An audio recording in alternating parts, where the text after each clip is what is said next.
Hello students, कैसे आप लोग। तो चलिए आज हम लोग स्टार्ट करने जा रहे हैं with next metallurgy, that is your, हमारे पास जो अगली मेटलर्जी है जिस मेटल की, वो है मेटलर्जी ऑफ लेड। क्लास में आप लोगों ने मेटलर्जी ऑफ कॉपर पढ़ी थी और वहां पर एक पॉइंट रह गया था मैं बताना। तो जब आप इलेक्ट्रोलाइटिक रिफाइनिंग करते हो, वैसे ये पॉइंट हम लोग ऑलरेडी डिस्कस कर चुके हैं एक बार, बट स्टिल, तो यहाँ पर जो आपको मड मिलती है उसको क्या कहते हैं अपन, उसको अपन एनोड मड कहते हैं, जिसके अंदर सिल्वर, गोल्ड और प्लैटिनम देखने को। तो ये वाला पॉइंट आप लोग उधर मार्क कर लीजिएगा जरूर, ठीक है। वहां पर आपको एनोड मड मिलती है, इलेक्ट्रोलाइटिक रिफाइनिंग, ठीक है। ये पॉइंट रह गया था इसलिए वापस से, वरना ऐसे हम लोग इसको डिस्कस कर चुके हैं। चलिए अगला आ जाता है हमारे पास लेड की मेटलर्जी। तो सबसे पहला पॉइंट है जो इसकी ओर है, that is your main ore जो इसकी है PBS, that is your galenium, ठीक। पीबीएस है और इसकी जो मेन ओर है जो पीबीएस है, और उसका नाम जाता है गैलेनियम होता है। चलिए तो सबसे पहला आ जाता है जो टर्म हम लोग इसके लिए इस्तेमाल करने वाले हैं, दैट इज मेटलर्जी के अंदर कॉन्सेंट्रेशन। कॉन्सेंट्रेशन क्योंकि एक सल्फाइड ओर है, और सल्फाइड ओर के लिए कौन सा मेथड अडॉप्ट किया जाता है, हाँ, सल्फाइड ओर के लिए हम लोग अडॉप्ट करते हैं फ्रोथ फ्लोटेशन प्रोसेस, ठीक। फ्रोथ फ्लोटेशन प्रोसेस डेप्थ के अंदर इसको डिस्कस कर चुके हैं, तो वापस से आई गेस डिस्कस करने की जरूरत नहीं है। फ्रोथ फ्लोटेशन प्रोसेस, ठीक। चलिए मान लीजिए अगर आपके पास ओर के अंदर, अगर आपकी जो ओर है वो है PbS प्लस ZnS, यानी कि आपके पास दो सल्फाइड्स ओर है। जनरली लेड की जो ओर होती है उसके अंदर जिंक सल्फाइड की क्या होती है, इंप्योरिटी होती है। तो यहाँ पर अपन इसके लिए क्या करेंगे, देखो नॉर्मल ओर होती तो फ्रोथ फ्लोटेशन काम कर जाता। अगर इस तरीके की ओर है तो क्या करेंगे, differential froth flotation, differential froth, इसके लिए क्या अडॉप्ट करते हैं हम लोग, डिफरेंशियल फ्रोथ फ्लोटेशन। उसमें अपन दो चीजें डालते थे, एक होता था आपके पास NaCN जो कि किसकी तरह काम करता था, हाँ, किसकी तरह, डिप्रेसेंट। ये क्या करता था, जिंक सल्फाइड के साथ एक सॉल्युबल कॉम्प्लेक्स बना लेता था। याद है फॉर्मूला, अगर याद ना हो तो बता देता हूं, Na2ZnCN होल 4। ये एक सॉल्युबल कॉम्प्लेक्स बना लेता था जिंक सल्फाइड के साथ, जिसकी वजह से फिर अपने को PbS की देखने को मिलता था और उसका आसानी से अपन फ्रोथ फ्लोटेशन कर पाते थे, ठीक। तो एक तो होता था डिप्रेसेंट।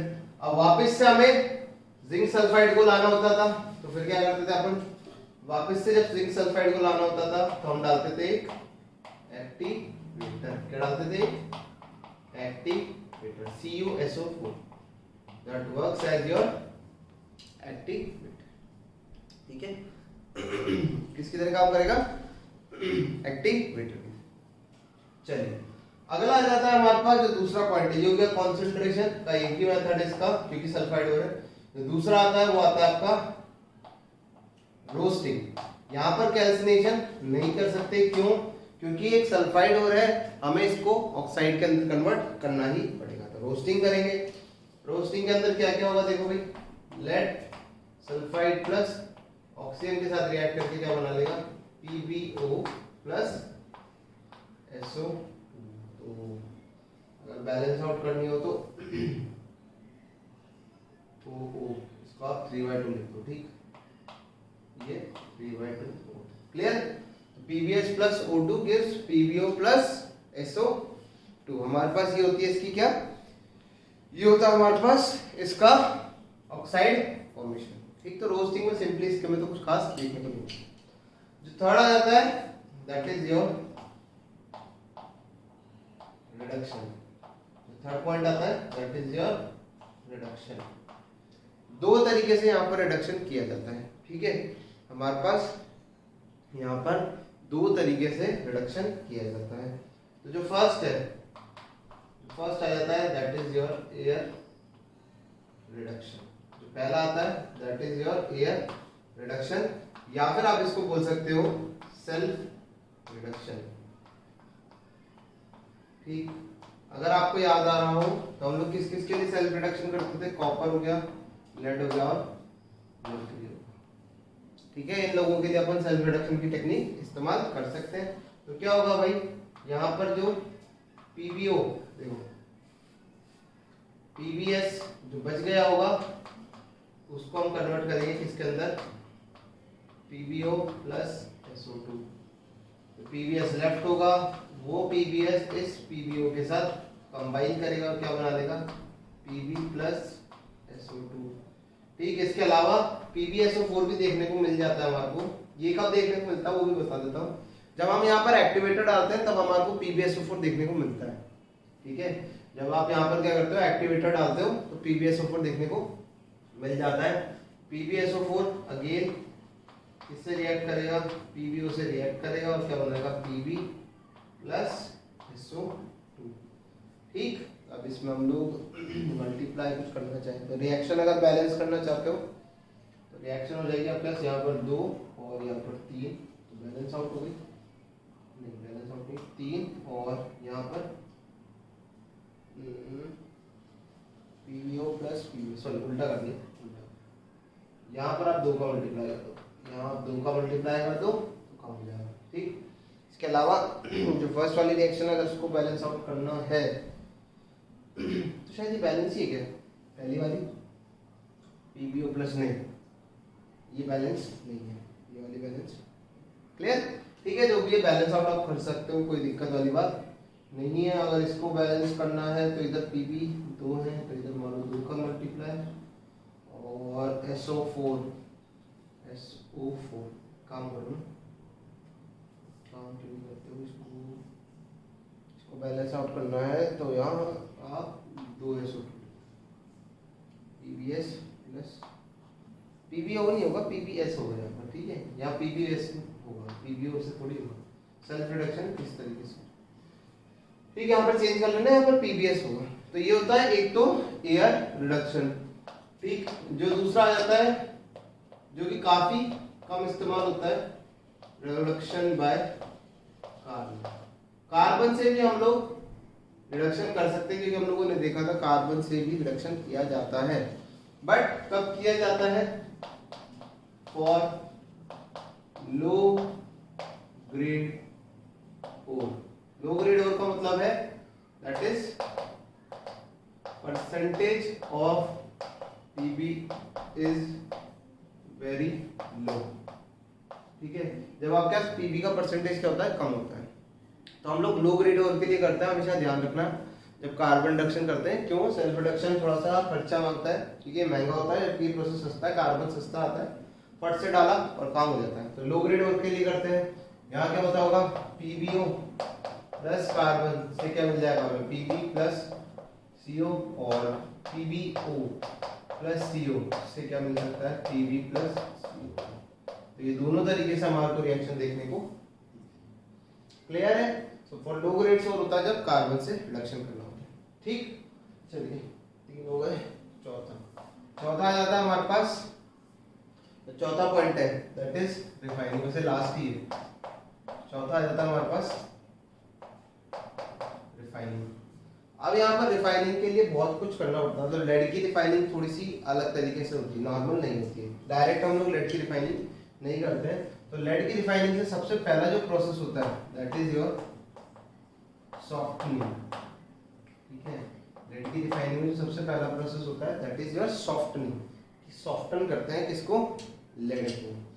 बेसिकली क्या करा जाता है यहाँ पर हम लोग ऑक्सीजन पास करते हैं। ठीक है, मोल्टन मतलब इसका इस लेड में से हम ऑक्सीजन पास करते हैं। तो इम्प्योरिटीज जो होती हैं, जैसे लिख देते हैं हम लोग, लाइन लिख लेते हैं, एक सेकेंड। ठीक,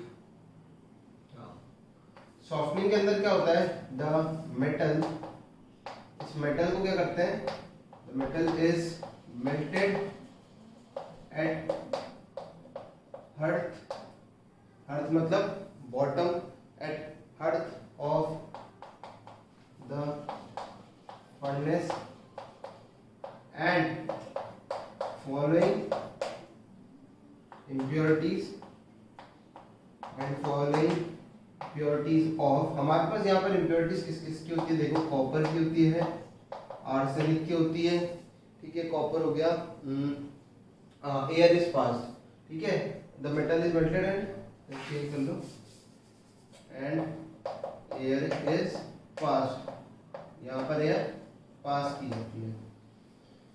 पहला पॉइंट तो ये। दूसरा आ जाता है मेटल्स, मेटल्स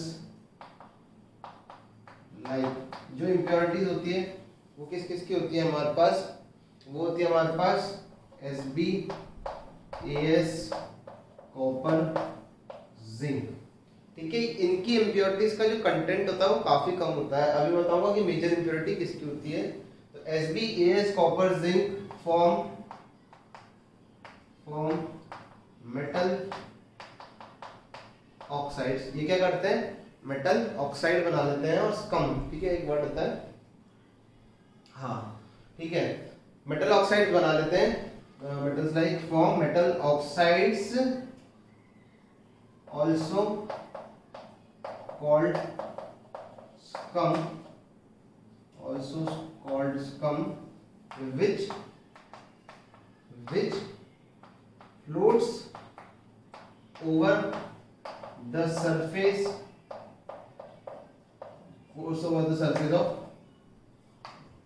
molten PB, ठीक है। होता क्या है, इस तरीके से बन जाता है। सिंपल सी बात करें तो अगर ये आपका मोल्टन पीबी है, ठीक है, तो इसके ऊपर ये स्कम बन जाते हैं, ऑक्साइड्स हैं, ऑक्साइड्स ऊपर आ जाते हैं, स्कम बन जाते हैं और इनको अपन फिर अलग करते हैं, ठीक। तो इस तरीके से अपन पहले इसकी क्या करते हैं, लेड की सॉफ्टनिंग करते हैं। क्या करते हैं, लेड की सॉफ्टनिंग करते हैं। ये थोड़ी सी इंपॉर्टेंट होती है क्योंकि अपने को ये इंप्योरिटीज हटानी होती है। अब अगर बात करी जाए मेजर इंप्योरिटी की, तो मेजर इंप्योरिटी जो लेड के अंदर होती है वो होती है सिल्वर की। मेजर जो इंप्योरिटी होती है लेड के अंदर वो होती है सिल्वर। फटाफट से कॉपी करो इसको, फिर आगे बढ़ो।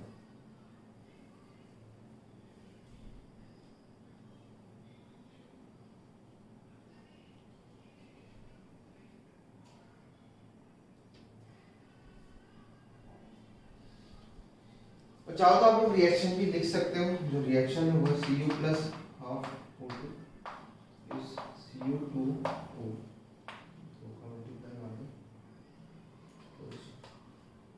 नहीं तो पूरी रिएक्शन को, ठीक है। और इसके अलावा जो होती है जिंक की, zinc plus half O2 gives Zn, ठीक। तो ये आपके पास कुछ ऑक्साइड्स होते हैं जो बन जाते हैं। आर्सेनिक का अपने को पता है बन ही जाएगा, AH2 होती, ठीक है। Sb का भी अपने को पता है, एंटीमनी का जो बन सकता है Sb सब भी ना Sb2 टाइप का बन सकता है, ठीक। चलिए अब आगे बढ़ते हैं हम लोग अगले प्रोसेस पे, जो कि है आपके पास डीसिल्वराइजेशन। अभी मैंने आप लोगों को बताया जैसे कि लेड की ओर के अंदर जो मेन इंप्योरिटी होती है वो इनकी नहीं होती है, ठीक है। जो मेन इंप्योरिटी लेड के अंदर होती है वो होती है डीसिल्वराइजेशन। क्या होती है, सॉरी मतलब सिल्वर की। लेड के अंदर जो इंप्योरिटी होती है वो किसकी होती है, सिल्वर की होती है। मेजर जो इंप्योरिटी होती है वो किसकी होती है, सिल्वर की होती है। तो यहां पर अपन करने वाले हैं अब इसका क्या करने वाले हैं, डीसिल्वराइजेशन प्रोसेस, ठीक। डीसिल्वराइजेशन प्रोसेस मतलब अब हम लोग सिल्वर हटाने वाले हैं। क्या करने वाले, सिल्वर हटाने वाले। अब इसमें भी दो मेथड्स आते हैं, ठीक है। इसमें भी दो प्रोसेस है। जो पहली है that is your parks process. जो पहला आता है that is your parks process. पहला पार्क्स प्रोसेस होता है। अब पार्क्स प्रोसेस में क्या होता है, बेसिकली अपन बोलते हैं जो इसका प्रिंसिपल है वो है जिंक इज, या फिर आप बोल सकते हो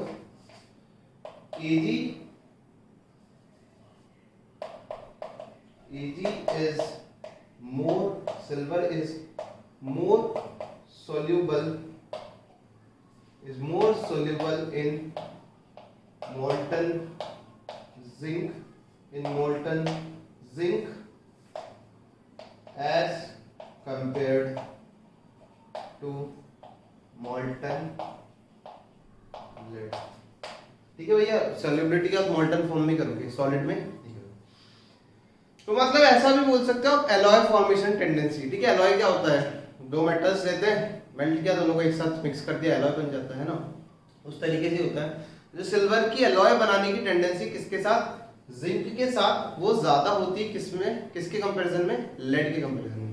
बेसिकली हो क्या रखा है ना, यहाँ पर हमारे पास जो अभी यहाँ से मिला, इस प्रोसेस के बाद जो मिला, वो हमें कुछ इस तरीके का कंपाउंड मिला है, PbAg सॉलिड। ठीक है, सॉलिडिफाई करने का अपने को एक तरीके का एलॉय मिला है। अब इस एलॉय को अपन ने क्या करा, हीट करा। क्या करा, इस एलॉय को हीट कर दिया, हीट करके इसकी मोल्टन स्टेट में ले गए। उस मोल्टन स्टेट में अपन ने क्या कर दिया, जिंक डाल दिया। ठीक, तो अपन क्या देख सकते हैं यहाँ पर कि अपने पास कुछ इस तरीके का कंटेनर था। ठीक, ये हो गया आपका PbAg का लिक्विड, और हमने यहाँ से क्या डाल दिया, यहाँ पर हमने डाल दिया जिंक सॉलिड। तो वो ऑब्वियस सी बात है कि वो उसमें जाके मोल्टन ही हो जाएगा। ठीक है, सॉलिड डाल दो, लिक्विड डाल दो, कुछ भी कैसे भी डाल दो, कोई फर्क नहीं पड़ता। जिंक डाल दिया, इसमें जाके घुलेगा, जिंक भी मेल्ट हो जाएगा, या फिर आपने मोल्टन डाल दिया। अब होगा क्या ना, सिल्वर जिंक के साथ जाएगा, सॉल्यूशन में तीनों पड़े हुए हैं। ठीक है, इस मोल्टन स्टेट के अंदर तीनों पड़े हुए हैं। अब क्या होगा ना, जो सिल्वर है वो जिंक को पकड़ने लग जाएगा।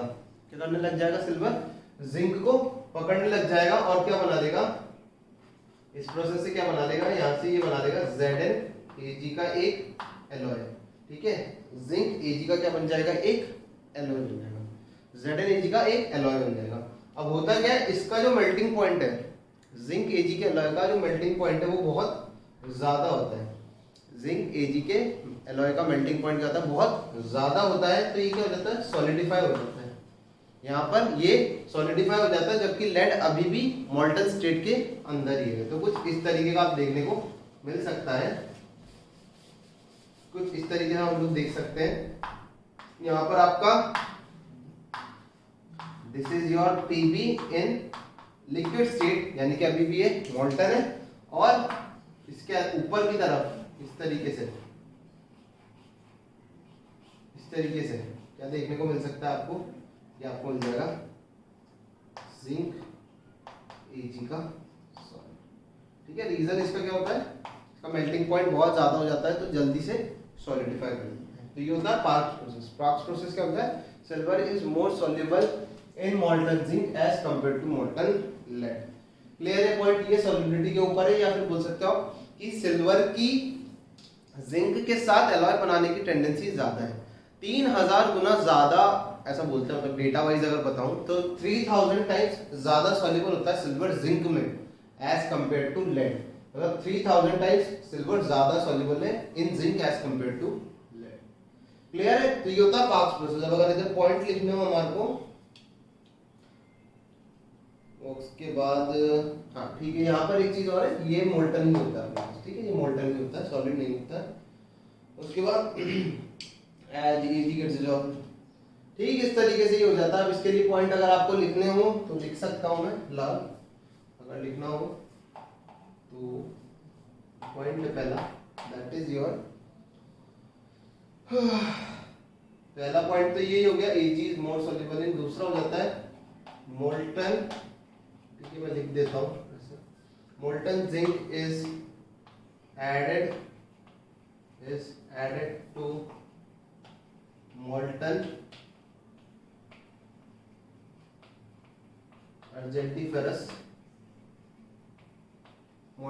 argentiferous lead. ठीक है, इस मिक्सचर को जो बोला जाता है, इस मिक्सचर को मतलब Pb और Ag को कॉम्बिनेशन में बोला जाता है अर्जेंटीफेरस लेड हो गए, है ना, ये होता है अर्जेंटीफेरस लेड। ठीक है, इस Pb और Ag के मिक्सचर को बोलते हैं। ठीक है, इसमें ऐड करते हैं, और दूसरा फिर क्या हो जाता है आपके पास, ठीक है, उसमें फिर लिख सकते हैं हम Ag get dissolved in molten zinc and the mixture, mixture किसका, मिक्सचर आप लिख सकते हो या लिख सकते हैं ZnAg, ZnAg solidifies and floats over surface of molten lead।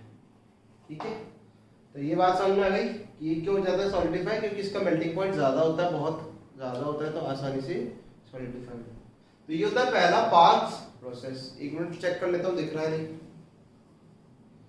Okay चलिए दिख रहा है। पहला होता है पार्क्स प्रोसेस। चलिए अगला आ जाता है हमारे पास जो नेक्स्ट है, that is your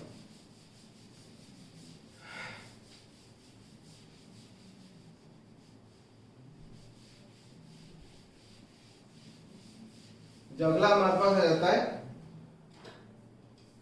that is your parks process के बाद पैटिनसंस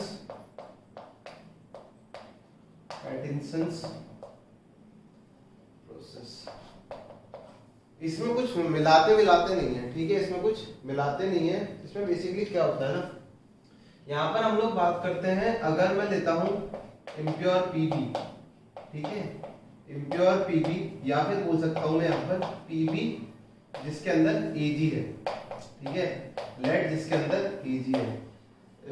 एक और चीज है एम्प्लॉयड when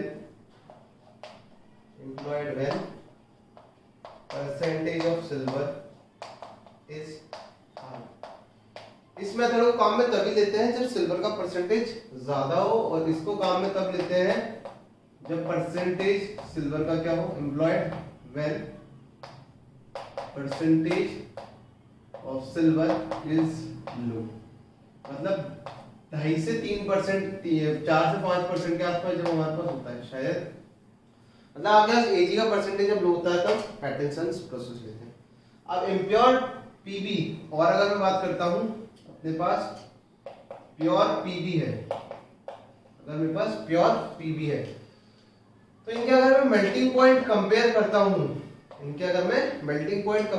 हूं, तो इसका आता है कुछ 302 डिग्री सेंटीग्रेड, और इसका आता है 327 डिग्री सेंटीग्रेड। इसका होता है 302 और उसका होता है 327। अब हमारे पास क्या है, मिक्सचर है, हमारे पास एक मिक्सचर है, ठीक। इस मिक्सचर में क्या है हमारे पास है पीबी और एजी का एलॉय है, क्या है, एलॉय, ठीक। अब हम क्या करते हैं, इसको हीट करते हैं, इस पीबी और एजी के एलॉय को क्या करते हैं अपन, हीट करते हैं। नहीं तो ये फोटो हटा दो, डायरेक्ट अपन सिंपल प्रोसेस से समझते हैं, इसको हटा दो। जो ये पीबी और एजी का हमारे पास सॉलिड है, अपन करते हैं इसको हीट, क्या करते हैं, हीट करते हैं। और जो टेम्परेचर रखा जाता है, टेम्परेचर कितना रखते हैं, 302 डिग्री सेंटीग्रेड से लेके 327 डिग्री सेंटीग्रेड। एक बार मैं टेम्परेचर क्रॉस चेक कर लेता हूँ, हाँ क्लियर है, ठीक। तो अपन क्या करते हैं, इस मिक्सचर को, नहीं पहले अपन इसको चेंज कर लो, टेम्परेचर सही लिखा ना, ठीक। पहले अपन इसको greater than 327 degree centigrade heat करते हैं। 327 डिग्री से ज्यादा के टेम्परेचर अपन इसको हीट करते हैं, 327 डिग्री सेंटीग्रेड से ज्यादा पर हीट करते हैं। तो क्या हो जाएगा, हीट करेंगे, इसका मेल्टिंग पॉइंट तो 302 ही है, तो पीबी और एजी का क्या बन जाएगा, लिक्विड बन जाएगा। पीबी और एजी का क्या बन जाएगा, लिक्विड बन जाएगा। फिर अपन क्या करते हैं, फिर अपन टेम्परेचर को मेंटेन करते हैं, कितने से कितने तक में, यहाँ पर 302 से, यहाँ पर अपन इसको 302 डिग्री सेंटीग्रेड से लेके टेम्परेचर को मेंटेन करते हैं 327 डिग्री सेंटीग्रेड तक। मतलब यहाँ पर टेम्परेचर 327 से नीचे रखा जाता है। क्यों? क्योंकि देखो अब क्या होगा, 302 से ज्यादा होगा तो इम्प्योर पीबी लिक्विड फॉर्म में रहेगा, ये वाला पार्ट लिक्विड में रहेगा, और प्योर पीबी को कितना चाहिए होता है, 327 का। है ना। होगा क्या, अब ये जो लिक्विड फॉर्म बना है, ये जो लिक्विड फॉर्म बना है, यहां से आपका जो प्योर पीबी है वो सॉलिडिफाई होने लग जाएगा। प्योर पीबी जो क्या है आपका सॉलिडिफाई होने लग जाएगा। क्यों होने लग गया, ये बात समझ में आई।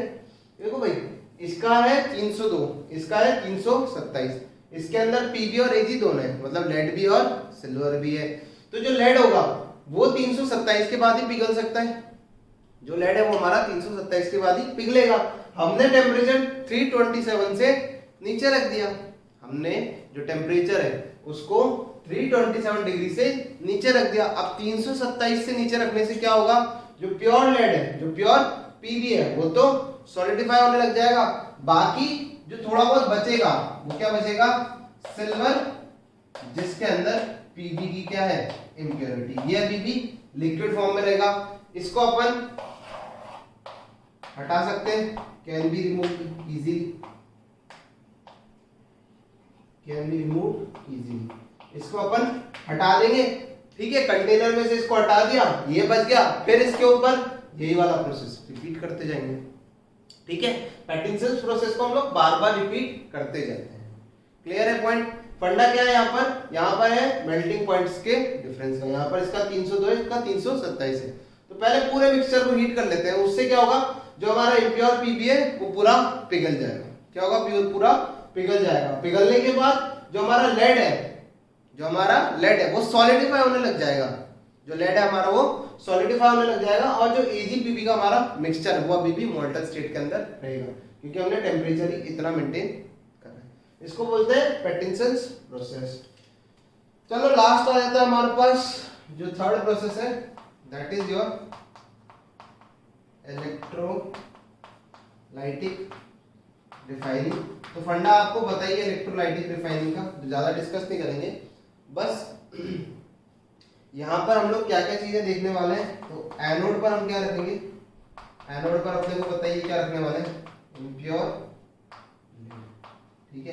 क्या रखेंगे, इम्प्योर लेड। कैथोड पे क्या रखेंगे, कैथोड पे क्या रखेंगे, थिन प्योर लेड, मतलब बहुत पतली शीट रखेंगे। क्या रखेंगे, पतली शीट। और यहाँ पर इलेक्ट्रोलाइट की बात कर लेते हैं। तो इलेक्ट्रोलाइट थोड़ा सा इंपॉर्टेंट है, वो लिख लेते हैं अपन। तो इलेक्ट्रोलाइट आता है हमारे पास, एक तो H2SiF6 प्लस Pb2, एक सेकेंड, Pb2 नहीं है, PbSiF, ये आपके पास इलेक्ट्रोलाइट हो जाता है इस इलेक्ट्रोलाइटिक रिफाइनिंग। क्लियर है। तो ये थी हमारे पास metallurgy of lead. Metallurgy of lead में जो सबसे इंपॉर्टेंट है वो रिफाइनिंग वाला ही पार्ट है, क्योंकि वही थोड़ा सा लंबा है डिस्कशन के लिए। पार्क्स प्रोसेस, पैटिंसंस प्रोसेस और इलेक्ट्रोलाइटिक रिफाइनिंग। क्लियर है। चलिए मिलते हैं हम लोग नेक्स्ट